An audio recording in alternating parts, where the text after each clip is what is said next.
Hello friend, standard 11 में P subject में आपका एनवायरमेंटल हेल्थ चैप्टर चल रहा है, 5th चैप्टर, जिसमें ये 3rd पार्ट है। आपके पास टेक्स्ट बुक ना हो तो सुन लीजिए, और लास्ट में मैंने एमसीक्यू के आंसर भी इसी वीडियो में डाल दिए हैं, तो नोट डाउन कर लेना। कल हम लोगों ने स्वीट ट्रीटमेंट के बारे में बताया था कि जो वेस्टेज वाटर है उसमें से कचरा निकालने के बाद उसका दोबारा यूज़ किया जाता है। आज आगे इसमें ये अदर अल्टरनेटिव जो है ऑप्शन, जिनमें बताया जाता है कि जो ड्रेनेज का पानी होता है उसको मरम्मत किए बिना ही या फिल्टर किए बिना ही आप सी, रिवर, लैंड के अंदर छोड़ दोगे तो क्या होता है, वो रबिश होता है, वो समंदर में जब टाइड आती है तो उसमें वापस किनारे पर आ जाता है और वहीं से बैक्टीरिया और वायरस गंदगी फैलती है। रिवर में डालते हैं तो रिवर में क्या होता है कि रिवर जहाँ लास्ट टाइम पर जो विलेजेस आते हैं इसके आसपास गंदगी फैलाती है। तो इसी पानी से ही तो वेजिटेबल्स और फार्मिंग भी किया जाता है। तो जो वेजिटेबल्स आते हैं, जो अनाज पैदा होता है, वो भी ऐसे बैक्टीरिया वाला पैदा होता है। तो इनके अल्टरनेटिव विकल्प के लिए बारे में भी हमें सोचना चाहिए। तो disposal of excreta and condition of nation, तो इनके बारे में हम लोग देखते हैं कि आज बड़े बड़े शहरों के अंदर जो ड्रेनेज सिस्टम है वो मेनली यूज़ होती है, लेकिन इनका मेंटेनेंस जो होता है, उनको डालने के लिए, उसका मरम्मत करने के लिए बहुत सारे पैसों का इस्तेमाल होता है। ये एक आइडियल सिस्टम है, लेकिन वो बहुत कॉस्टली भी है, और एक बार डाल दिया जाए तो बड़े शहरों के लिए तो सबसे अच्छा विकल्प माना जाता है। हम लोग मानते हैं कि mostly all the villages are deprived of such facility in rural area. और दूसरी बात, as per above condition water seal latrine are the best solution. Villages में जब हम जाते हैं तो जो लेट्रिन बनाया जाता है पानी का इस्तेमाल वाला, और एक कुआं बनाया जाता है जिसमें वो सब कचरा कुएं में चला जाता है। तो वो सिस्टम भी विलेज के लिए बहुत अच्छी है, क्योंकि विलेज में ड्रेनेज सिस्टम अभी हर जगह नहीं पहुंची हुई है। दूसरा एक विकल्प है गोबर गैस प्लांट। उसमें हम लोग देखते हैं कि मल मूत्र जो होता है, हमारा जो excreta of animal and other waste are used in गोबर गैस प्लांट। तो उसमें ऑक्सीजन की मात्रा नहीं होती है, और इनके द्वारा 60% मीथेन वायु और 40% कार्बन डाइऑक्साइड, नाइट्रोजन सल्फाइड जैसे वायु इनमें उत्पन्न होते हैं।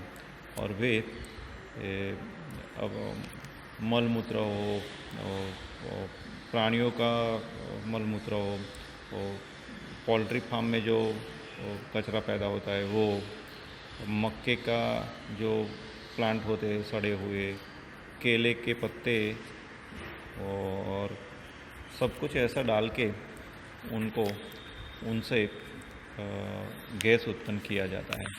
तो इनके जो कुआं बनाया जाता है उनमें 6 पार्ट खास बनते हैं। एक तो सबसे पहले इनका फाउंडेशन,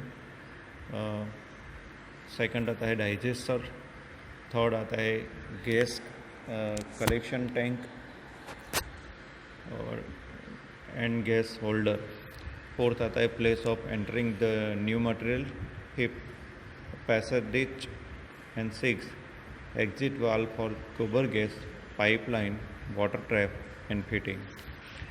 तो फैमिली गोबर गैस प्लांट भी आता है कि यदि एक फैमिली में 5 से 6 मेंबर्स है तो उनके लिए 3 घन मीटर का एक कुआं बनाया जाता है, जो इनके पास एक दो पेट एनिमल भी हो, गाय हो, भैंस हो, बछड़ा हो तो इनफ हो जाता है। और ये काम गुजरात एग्रो इंडस्ट्री कर रही है, खादीग्राम भी कर रही है और इनके ज़रिए ये यहाँ पर बनाया जाता है। लेकिन कोई बड़ी इंस्टीट्यूट हो, बिगर इंस्टीट्यूट हो या बड़ी कम्युनिटी हो तो रेसिडेंशियल स्कूल हो, वैसी जगह पर कोई ट्रस्ट हो तो वहाँ पर रहने वालों के लिए भी ये बड़ा प्लांट भी बनाया जाता है जो इनका रिस्पॉन्सिबल एडमिनिस्ट्रेशन मेंटेनेंस सब विलेज में ग्राम पंचायत के जरिए भी किया जा सकता है। तो क्या करना है, तो जो वेस्टेज है, first all drug in mix with water, it is called slurry. Slurry is a composed into the digester. There is no oxygen in digester, so there is chemical catalysis in slurry and gas is produced. तो पानी के साथ वो मिलाया जाता है और इनके ज़रिए जो गैस उत्पन्न होती है उसका उपयोग भी आप कर सकते हैं। फर्टाइल स्लरी बार आती है तो इसका यूज़ दोबारा आप खेतों में भी कर सकते हैं। इनके यूजफुल स्टेटिस्टिक्स बताए हैं और जिनमें हम लोग देखें तो 60% क्षमता इसकी है, दहन क्षमता। और 1 kg जो ऐसे तो buffalo gives 15 kg dung daily, cow gives 10 kg dung and calf gives 5 kg dung. तो इनमें से 0.037 cubic metre gas is produce in 1 kg dung. तो 0.028 cubic in 1 cubic foot is the produce from excreta of man. और 227 cubic metre यानी कि 8 cubic foot gas is required for cooking per person per day and 0.127 cubic meter and 4.5 cubic foot gas is required for lighting an hour lamp Celsius 100 candle power होता है। Working material and maintenance of गोबर gas plant, तो इनके बारे में आप लोग जानते ही हैं कि when gobar gas plant is established as started to use then slurry should be filled up in digester during feeding. The following points should taken into notice. तो सबसे पहले उनमें डस्ट हो, स्मॉल पीसेस हो, स्टोन हो, डग which is used in plant, there will be only grass, rubbish, stalks, it. Second, raw material should be filled up at a time so that gas was produced from farmer slurry will not be useless. Third, had 2 to 4 buckets of ferment slurry of old plant should be added in the plant, so there will be speedy process. दूसरे गोबर gas में से slurry निकले, वो slurry डाल दे तो तुरंत जल्दी से इसकी प्रोसेस शुरू हो जाती है। When filling up the dug slurry work is finished, digestion should be kept as it is for a week. During this period, there will be the fermentation, is new slurry gas will be produced common rate. Daily activities for gobar gas plant, so fresh and clean dugs should be filled in a ratio 1.1 mixture of dug and water should be filled in the gobar gas. Dug and water mix should be added in plant so that we can get gas in certain rate. It is taken care during mixing dung and water. There will not be note when slurry becomes a liquid from, then it will be filled in plant.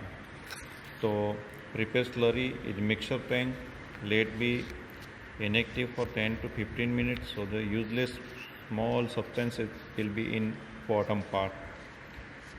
Then slurry should be passed in digestery, and last mixture tank will be cleaned so that dust and useless particles will be removed. When you put slurry first time, take care that the slurry should be put in similar rate to all sides.